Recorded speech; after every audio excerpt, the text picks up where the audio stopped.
Ladies and gentlemen, as we gather together for a journey into the distant past, allow me to guide you into the world of Greek myths, where the Titans once roamed. It is not a story of fast-paced excitement or action, but one that unfolds gradually, quietly, as if whispered by the winds of eternity. Tonight, as we drift into the ancient echoes of creation, let us reflect slowly, calmly, and steadily upon the tale of the Titans, those colossal beings who stood before the Olympian gods and who, for a time, ruled the very cosmos. The myths may sound grand and vast, yet when told in the slow rhythm of history's fading voice, they become less thrilling and more like a gentle chant, a long narration without urgency, that can carry you softly into rest. Long before the world we imagine with Zeus, Hera, Athena, and Apollo, there was nothing but chaos, a void, a shapeless emptiness that stretched endlessly. Out of this shapeless void came Gaia, the earth herself, solid and wide, the foundation for everything to come. Alongside Gaia came other primordial forces: Tartarus, the deep abyss; Eros, the force of desire; Nyx, the night; and Erebus, the darkness. From Gaia came Uranus, the sky, who stretched over her, covering her with his vast presence. Together Gaia and Uranus created life, and in this union, the Titans were born, immense beings who embodied both the creative and destructive powers of nature.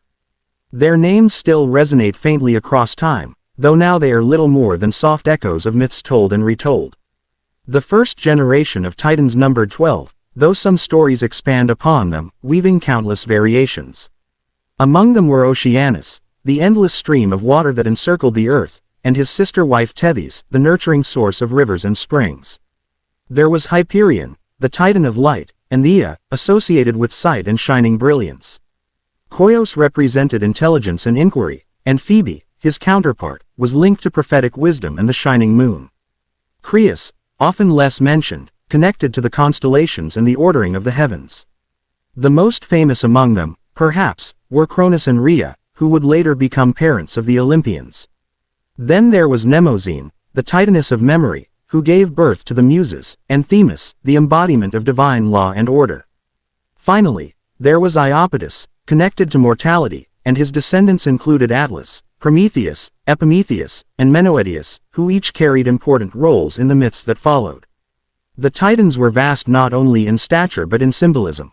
They represented primal elements, the great forces of existence before the Olympian gods refined them into personalities more relatable to human beings.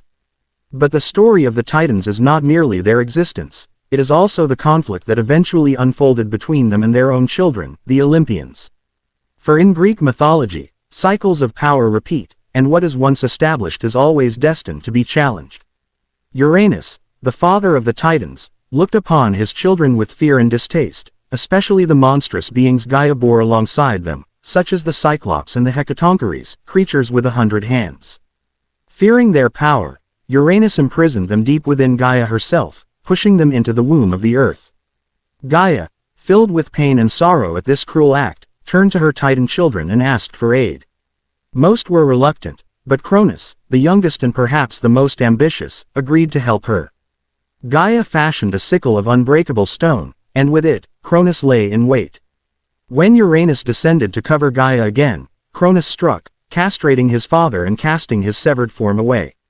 From the blood that fell upon the earth came new beings, including the Furies, the giants, and the Meliae, nymphs of the ash trees. From the severed parts thrown into the sea came Aphrodite, born of foam. With this act, Uranus was dethroned, and Cronus rose as the ruler of the cosmos, king of the Titans. Under Cronus, there was a golden age, or so the stories say, a time when humans, newly formed and still primitive, lived without suffering, without hunger, without toil. The earth gave freely of her bounty, and the seasons were gentle. There was no need for law or punishment, for all lived in harmony, or at least this is how the poets described it later, looking back with nostalgia at a lost paradise. Yet beneath this harmony, seeds of fear and betrayal already stirred, for just as Cronus had overthrown his father, so too would he be warned of the fate awaiting him.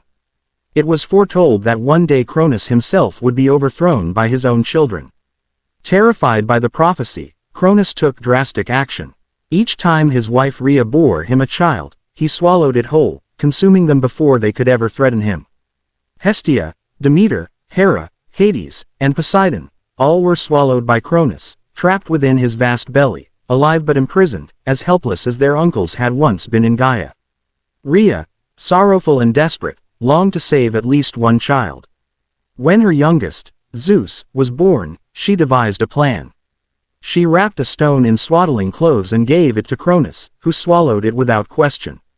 Meanwhile, the infant Zeus was hidden away, raised in secret on the island of Crete, nourished by the goat Amalthea and protected by the Curts, who drowned out his cries with the clash of their shields. Zeus grew strong, clever, and determined. When the time came, he returned to confront his father. With the aid of Métis, a titaness of cunning wisdom, Zeus gave Cronus a potion that forced him to vomit up his siblings. One by one, they emerged fully grown, joining Zeus in his cause. The Olympians, as they would later be known, now stood united against the rule of the Titans. What followed was the Great War of Succession, the Titanomachy, a conflict that shook the foundations of the cosmos. The war lasted for 10 years, an eternity in mythic terms, filled not with swift battles but with the grinding weariness of two vast powers locked in stalemate. The Titans, led by Cronus and their supporters, fought with immense strength, hurling mountains and shattering landscapes.